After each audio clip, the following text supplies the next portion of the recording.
নমস্কাৰ সতীৰ্থসকল, বিনন্দীয় পৃথিৱীত আপুনি সুখী নে?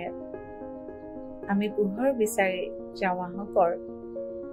আজি দ্বিতীয় খণ্ডত মই আপোনালোকক সম্পৰ্কৰ কথা ক'ম বুলি কৈছো, সম্বন্ধৰ কথা। আমি সম্বন্ধ গঢ়োতে সদায় সাৱধান হোৱা উচিত। সম্বন্ধ আৰু যাত্ৰাপথ হ'ল এটা মুদ্ৰাৰ ইপিঠি আৰু সিপিঠি। কেতিয়াবা আমি সম্পৰ্কবোৰ বা সম্বন্ধবোৰ টনকিয়াল কৰিবলৈ যাওঁতে ভাল হওক চিন্তা কৰোঁতে আমি যাত্ৰাপথেই হেৰুৱাব লগা হয়। আকৌ কেতিয়াবা যাত্ৰাপথত গৈ থাকোঁতেই সম্পৰ্কবোৰ গঢ়ি উঠে। প্ৰত্যেকৰে জীৱনত লক্ষ্য আৰু উচ্চাকাংক্ষা বিৰাজমান। যিসকল প্ৰকৃত ব্যক্তি, যিসকলে কেতিয়াও হাৰ নামানো বুলি নিজৰ মনতে থিৰাং কৰি লয়, তেওঁলোকে কিন্তু লাখ বাৰ হাৰিলেও হাৰ মানি নাযায়।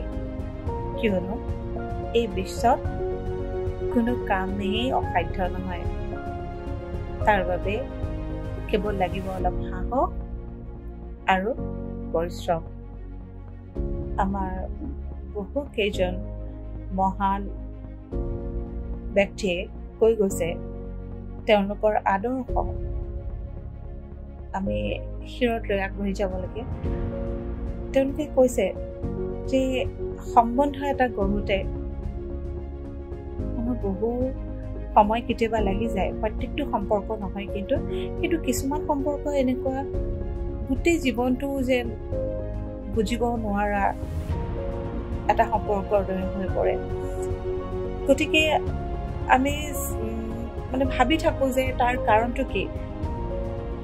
নিজকে সলনি কৰোঁ নে তেওঁক সলনি কৰিব চেষ্টা কৰোঁ। বহু ক্ষেত্ৰত সলনি কৰিও কিন্তু একো সলনি হোৱা দেখা নাযায়, এটা ৰিডিমতেই চলি থকা দেখা যায়।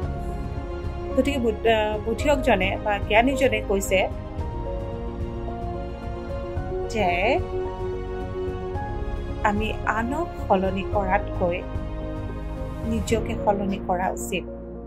কিয়নো আন এজন মানুহৰ সলনি কৰিবলৈ যাওঁতে হয়তো আপোনাৰ গোটেই জীৱনটোও কম হৈ যাব পাৰে, কিন্তু আপুনি নিজক সলনি কৰিবলৈ আপোনাৰ সময় নালাগে। কেৱল এটাই মাত্ৰ লক্ষ্য ৰাখিব লাগে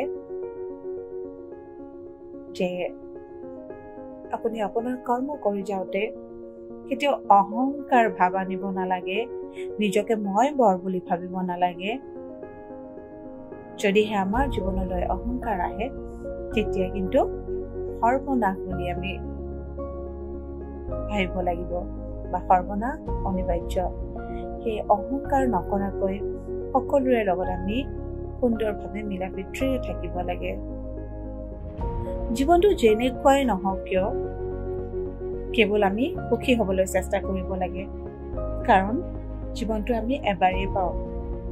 এই মূল্যৱান জীৱনটো আৰু আমি জীৱশ্ৰেষ্ঠ মানুহ, আমাৰ চিন্তা কৰিব পৰা শক্তি আছে, সেয়েহে আমাক জীৱশ্ৰেষ্ঠ মানুহ বুলি কোৱা হয়। গতিকে আমি কেনেকৈ কি কৰিলে সুখী হ'ব পাৰোঁ, প্ৰত্যেকৰে জীৱনত প্ৰত্যেকৰে নিজৰ সুপ্ত প্ৰতিভা থাকে। সেই প্ৰতিভাখিনি আমি বিকাশ কৰিব লাগে।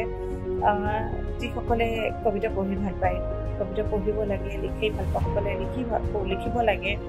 যিসকলে নিজৰ হাতৰ কাম কৰি ভাল পায়,